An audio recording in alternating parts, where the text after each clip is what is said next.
start with this, which has layers to protect it. And then we peel them. And then we get this. We peel the like little layers off.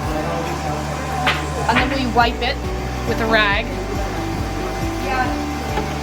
And then we color it with Expo.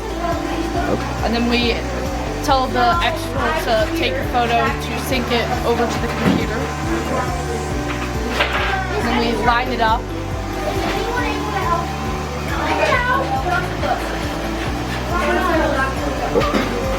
So, and then it cuts it, and then it comes out like this.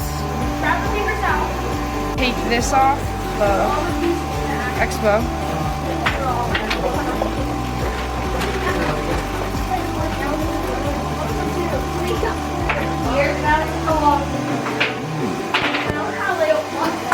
And then that's the final product in this thing that can change colors.